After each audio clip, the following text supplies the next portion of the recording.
Ladies and gentlemen, family and friends, scholars and dignitaries, welcome to another episode. Welcome to my world. Hello, friends. So I have to say that I rarely write reviews for books or movies. Generally, I share my thoughts on values and traditions, on families and friends, and on current news events, and that keeps me busy enough.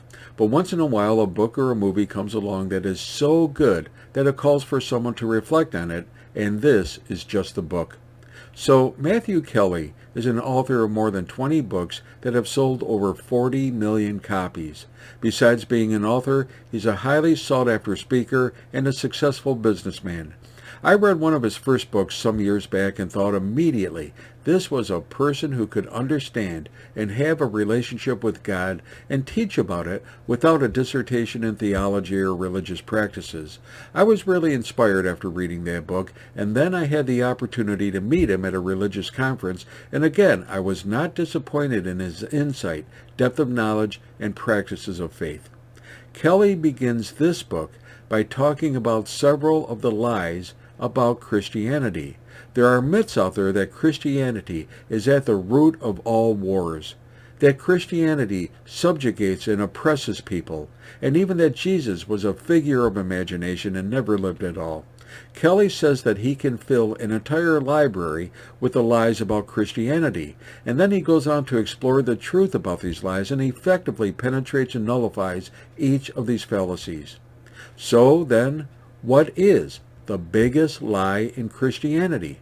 Well, let's start by saying that it isn't a lie about Christianity, it's a lie within Christianity.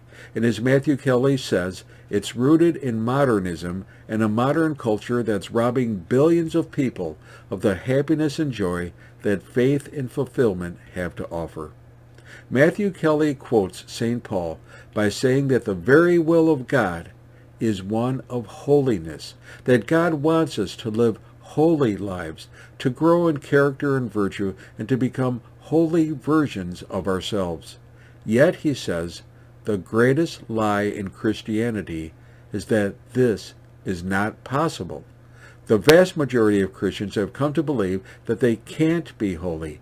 They don't believe that holiness is possible for them, and he says that this is one of the greatest tragedies of the Christian era. This lie has effectively neutralized Christianity and neutralized the greatest tool we have for evangelization, walking in the light of the Lord and showing others how to do it, living and walking in a holy life.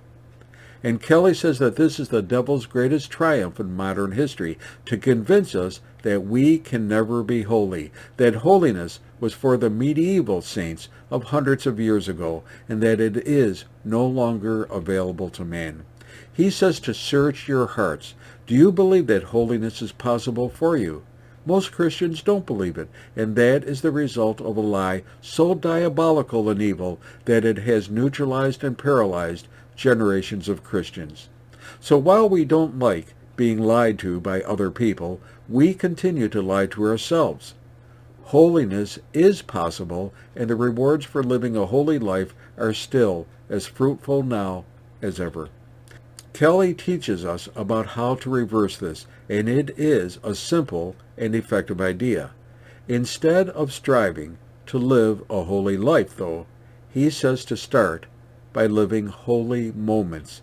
In fact, no saint was perfect. They all made mistakes and sinned at times, but they overcame those imperfections through, that's right, living holy moments. And together those moments, morning, noon, and night, day after day, added up and resulted in their living holy lives.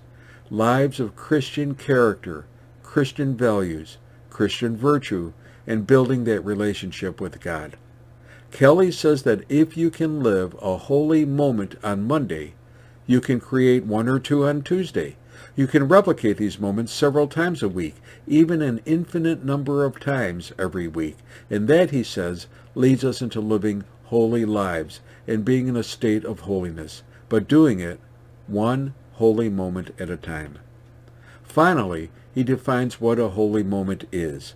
It's a moment when you are open to God, when you set aside what you want, any self-interest or personal desire, and for that moment you prayerfully do what you believe God is calling you to do, when for that moment you are being the person that God created you to be.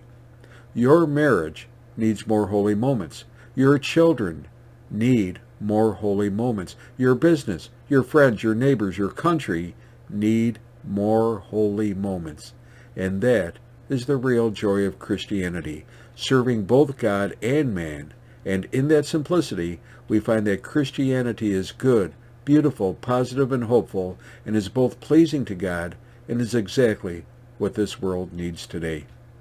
So holy moments are possible, and together they start to make a holy life, something that is sorely lacking in today's world, even with billions of Christians. And again, Kelly says that this is the will of God, that you be holy. Don't let yourself be neutralized by the biggest lie in the history of Christianity. Reject that lie every day and embrace every moment that comes your way as a holy moment. You won't be disappointed. Hey, be safe, be well, and may God bless you and your family.